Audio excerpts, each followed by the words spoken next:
जय हिंद साथी। मैं ऋषभ दुबे स्वागत करता हूं आप सभी का एक बार फिर से आपके अपने इस YouTube चैनल ऋषभ दुबे ऋषु पर।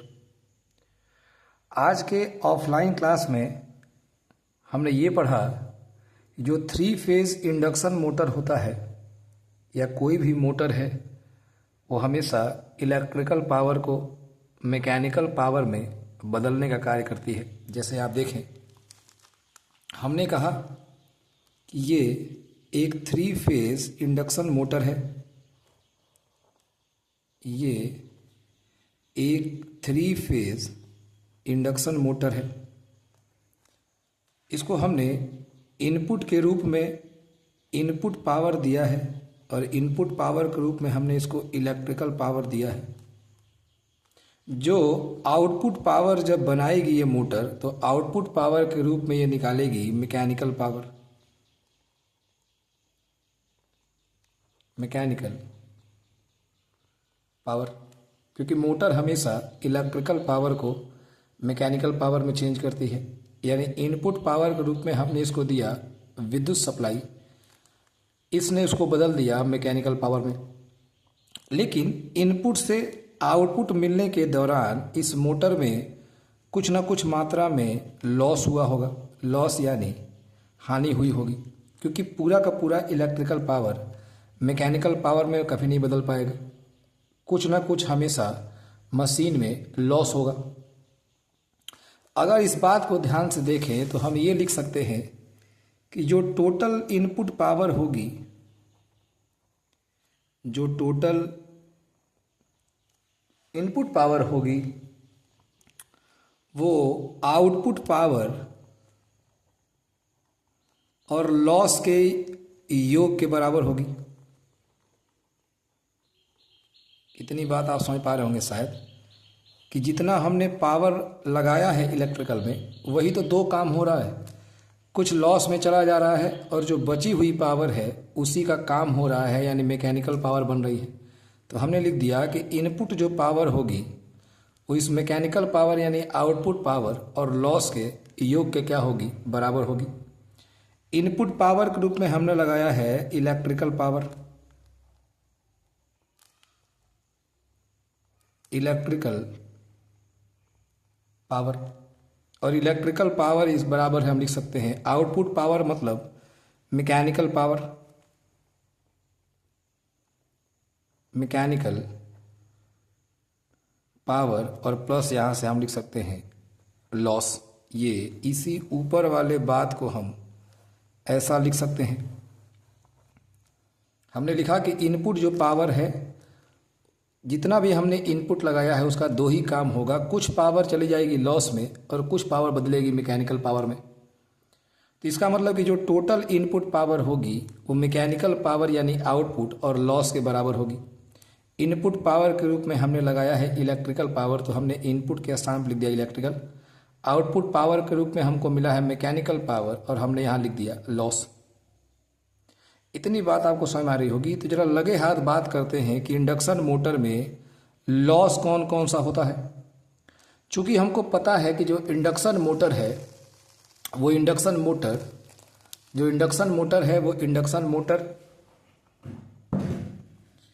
इंडक्शन मोटर ट्रांसफार्मर के हिस्से ही बनी है। क्योंकि हम जब एक ट्रांसफार्मर के सेकेंडरी वाइंडिंग को जब हम शॉर्ट करते हैं, जब हम एक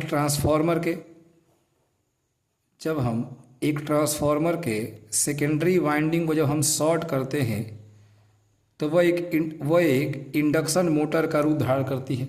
यहाँ से हमने इसको AC सप्लाई लगाया और जब हमने सेकेंडरी वाइंडिंग को शॉर्ट किया तो ये इंडक्शन मोटर का रूप धारण करेगी। तो कहीं ना कहीं इंडक्शन मोटर है हमारी, वो कहीं ना कहीं ट्रांसफार्मर की जैसी है।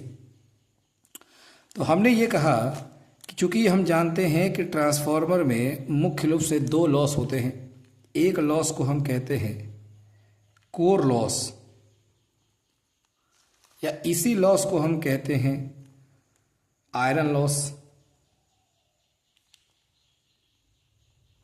या इसी लॉस को हम कहते हैं फिक्स्ड लॉस।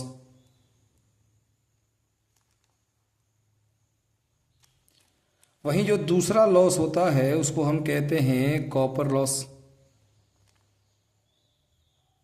कॉपर लॉस, क्योंकि हम बात अभी ट्रांसफार्मर ही कर रहे हैं तो हमने कहा कि ट्रांसफार्मर में मुख्य रूप से दो लॉस हैं। एक को हम कहते हैं कोर लॉस, इसी को हम कहते हैं आयरन लॉस, इसी को हम कहते हैं फिक्स्ड लॉस। जबकि जो ट्रांसफार्मर में दूसरा लॉस होता है उसको हम कहते हैं कॉपर लॉस या variable loss. Variable loss.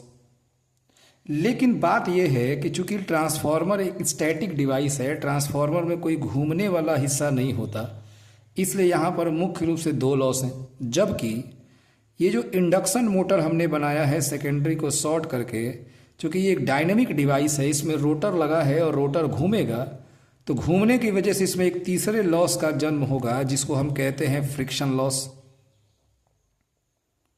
Friction loss.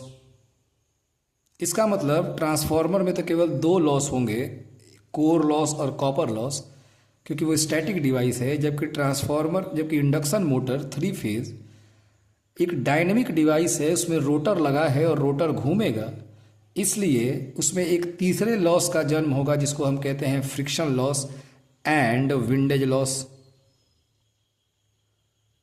Windage loss. तो ये 3 प्रकार के लॉस होंगे। पहला लॉस होगा इंडक्शन मोटर में कोर लॉस, दूसरा लॉस होगा कॉपर लॉस और तीसरा लॉस होगा फ्रिक्शन लॉस। ये ट्रांसफार्मर में नहीं होगा, ट्रांसफार्मर में केवल 2 लॉस होंगे। ये तीसरा लॉस इसलिए होगा क्योंकि ट्रांसफार्मर एक डायनेमिक डिवाइस है, उसमें घूमने वाली चीज़ें लगी। क्या यहाँ तक बात समझ आई? तो हम लॉस भी जान गए कि लॉस कितने प्रकार के हैं, कुल 3 प्रकार के। किसमें? इंडक्शन मोटर में। अब बात यह है कि एक क्वेश्चन आता है कि क्या कारण है कि जब मोटर की रनिंग कंडीशन आती है, एक क्वेश्चन ये है कि क्या कारण है कि 3 फेज इंडक्शन मोटर के रनिंग कंडीशन में, 3 फेज इंडक्शन मोटर के रनिंग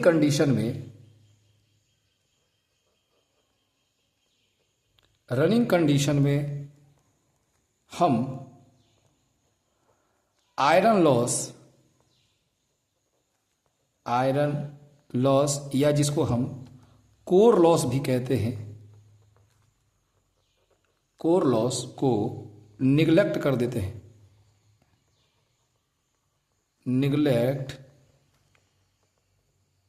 हैं। यही हमको आज बेसिकली पढ़ाना था कि जब 3 फेज इंडक्शन मोटर में रनिंग कंडीशन आती है तो क्या कारण है कि हम जो मुख्य रूप से 2 लॉस है, क्योंकि हम अगर फ्रिक्शन और विंडेज लॉस को 1% मान लें तो ये तो एक मैकेनिकल लॉस है, इसका फ्रीक्वेंसी और वोल्टेज से कोई मतलब नहीं है। तो हमारे लिए तो मुख्य रूप से 2 ही लॉस हैं, कोर लॉस और कॉपर लॉस। अगर इसको हम 1% मान के छोड़ दें, क्योंकि जो घर्षण के कारण हानि होगी वो न तो वोल्टेज पर निर्भर करेगी, न ही करंट पर निर्भर करेगी और ना ही फ्रीक्वेंसी पर, तो हमारे पास 2 ही लॉस हुए, कोर और कॉपर। तो क्वेश्चन ये है कि क्या कारण है कि 3 फेज इंडक्शन मोटर के जब रनिंग कंडीशन आएगी उसमें है आयरन लॉस या जो कोर लॉस है उसको निगलेक्ट कर देंगे। तो सुनेंगे जरा मैं क्या कह रहा हूं आपसे। हमको पता है भाई कि जो कोर लॉस होता है या जो आयरन लॉस होता है या जो फिक्स्ड लॉस है, ये 2 प्रकार के होते हैं। 2 प्रकार के होते हैं। कौन कौन? एक लॉस को हम कहते हैं हिस्टेरिसिस लॉस और एक लॉस को हम कहते हैं एडी करंट लॉस। इतनी बात आप समझ पा रहे होंगे। कोर लॉस 2 लॉस से मिलकर बना है, हिस्टेरिसिस लॉस और एडी करंट लॉस। और अगर हिस्टेरिसिस और एडी करंट लॉस के अगर फॉर्मूले की बात करें तो हिस्टेरिसिस लॉस का फॉर्मूला होता है ईटा बी मैक्सिमम के पावर 1.6 एफ इंटू वॉल्यूम,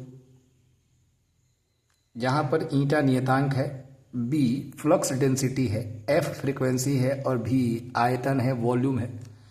एक चीज स्पष्ट है कि जो हिस्टेरिसिस लॉस होगा वो फ्रीक्वेंसी के क्या होगा? समानुपाती होगा।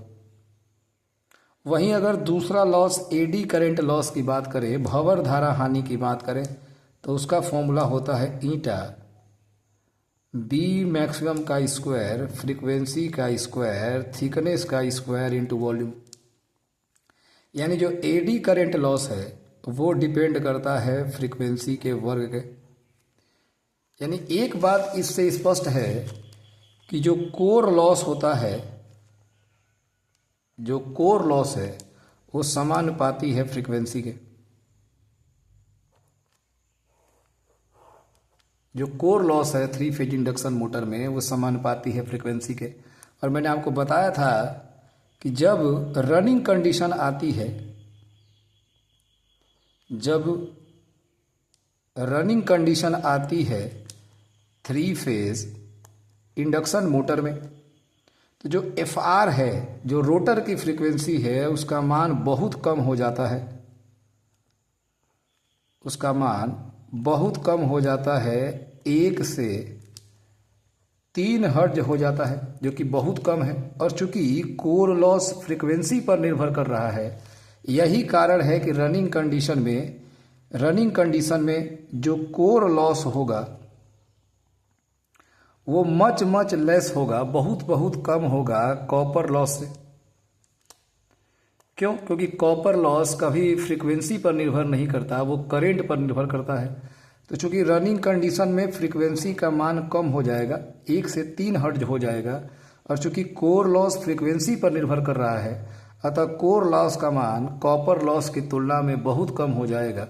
यही कारण है कि हम कोर लॉस को छोड़ देते हैं।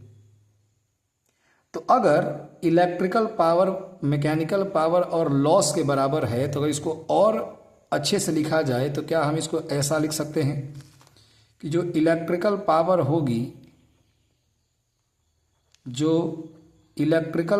होगी, यानी जो इंडक्शन मोटर में इनपुट पावर के रूप में दी गई है, वो मैकेनिकल